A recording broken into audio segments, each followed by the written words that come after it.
une autre chose que je voudrais dire, c'est que nous sommes le 10 juillet, donc dans 4 jours, ce sera le 14 juillet. J'ai mis d'ailleurs une cravate bleu, blanc, rouge frappée de l'écusson du Stade français. C'est une cravate pour les amateurs de rugby.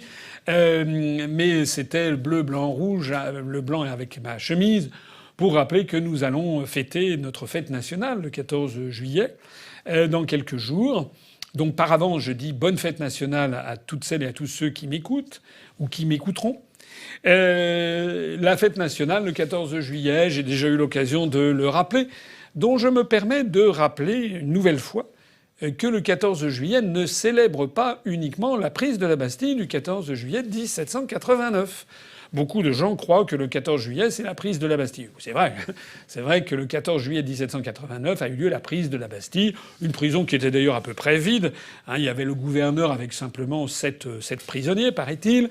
Le scandale, c'était un symbole. C'était le symbole de l'arbitraire royal, puisque le roi de France, avec une lettre de cachet, comme on pouvait dire tout simplement, écoutez, je n'aime pas ce monsieur, vous allez l'embastiller. Voilà, il n'y avait pas de jugement, il n'y avait rien. C'était simplement tel est notre bon vouloir. C'était donc l'arbitraire royal dans sa splendeur. La prise de la Bastille a été un symbole avant toute autre chose, même s'il y a eu quelques personnes dont la tête a été coupée à cette occasion. Et puis il y a eu un petit malin de la rue du Faubourg Saint-Antoine, M. Palois, qui était un entrepreneur et qui a récupéré des pierres de l'édifice et qui a commencé à sculpter des bastilles pour les vendre à l'intérieur d'une pierre de la Bastille. Puis il a également récupéré les chaînes qui étaient à l'entrée de la Bastille. Il a récupéré le plomb et le métal qu'il y avait là. Il a fondu des médailles qu'on appelle des médailles Palois et qui sont fondues à partir des vrais fers qui étaient qui entourait la Bastille. J'ai la chance d'en avoir une chez moi, dans ma collection. C'est un morceau d'histoire de France qui m'est très cher. Alors, le 14 juillet que nous fêtons, ça n'est pas seulement le 14 juillet 1789, c'est également le 14 juillet 1790, parce que un an après, pour célébrer justement la prise de la Bastille qui lançait la Révolution française, eh bien, il y avait eu la grande fête de la Fédération qui, dans l'esprit des responsables du temps, clôturait la Révolution. Il faut bien comprendre ça, c'est qu'un an après, nos aïeux pensaient que le 14 juillet 1790, c'était à peu près la fin de la Révolution. Pourquoi ? Eh bien parce que Louis XVI, en gros, avait suivi le mouvement.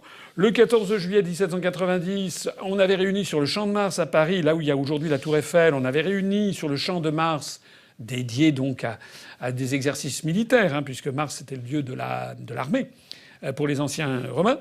Donc, on avait réuni des représentants de toutes les provinces de France et on avait célébré la fin des provinces.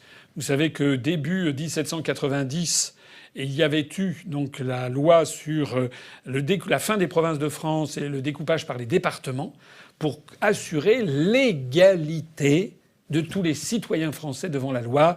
Plus de lois privées, plus de privilèges, plus de parlements séparés, plus de poids et mesures différents, etc. C'était l'uniformisation jacobine. Paraît-il que c'est aujourd'hui très mal. Mais en tout cas, c'était peut-être très mal, mais la France a très bien fonctionné. Et elle fonctionnait finalement à la grande satisfaction des Français tout au long du XIXe et du XXe siècle.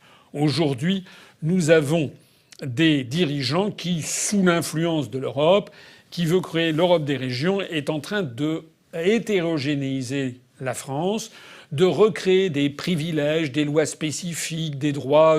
Alors l'Alsace va pouvoir faire ci, par exemple l'Alsace va pouvoir prendre des péages sur les routes nationales. Donc on introduit les péages routiers sur lesquels j'ai déjà attiré l'attention de mes auditeurs dans des émissions antérieures. On introduit ça par la bande.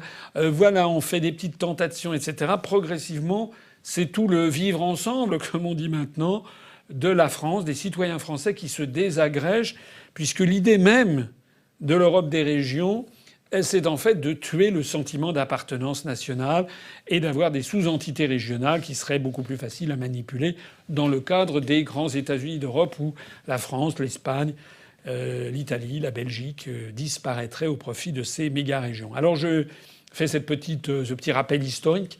Parce que, alors que nous allons célébrer le 14 juillet 1700, le 14 juillet, la fête nationale, je voudrais rappeler notamment à Macron et au gouvernement français et à tous ceux qui nous dirigent, que ce qu'ils célèbrent, ça n'est pas le 14 juillet 1789 uniquement, c'est aussi le 14 juillet 1790. Et cette loi, enfin la loi qui a instauré la fête nationale en France, elle date de la Troisième République, vous le savez peut-être. Je crois qu'elle a, alors je dis de mémoire, j'ai pas revu mes classiques avant de parler, mais de mémoire, je crois que c'est aux alentours de 1883.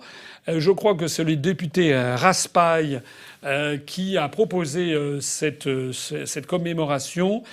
Et il a eu cette idée du 14 juillet. C'était une idée intelligente, une idée rassembleuse, la volonté de réunir la droite et la gauche, parce que dans l'imaginaire collectif, le 14 juillet 1789 est plutôt une fête de gauche, puisque on met à bas l'arbitraire, la monarchie absolue, c'est un acte de violence fondatrice, on libère des prisonniers, on coupe la tête du gouverneur, on met fin à la monarchie absolue, donc c'est plutôt un événement globalement de gauche, alors que la fête de la Fédération, c'est quand même plutôt un événement de droite, puisque c'est la Fédération de la France, derrière Louis XVI, qui va devenir, avec la première constitution française du 14 septembre 1791, je crois, la première constitution, Louis XVI va devenir le roi des Français.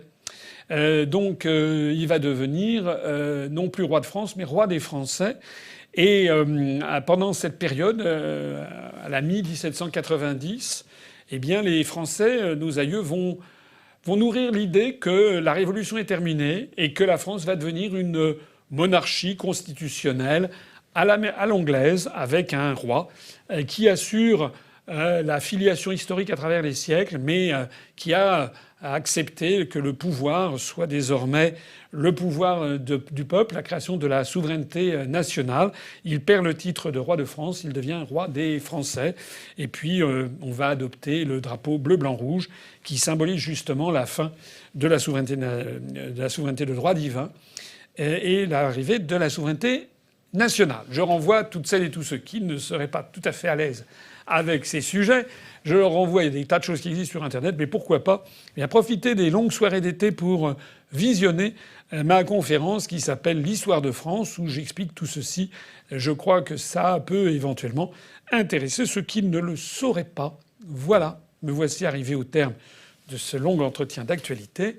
Merci à toutes et à tous de l'avoir suivi. Merci pour votre fidélité. Vive la République et vive la France.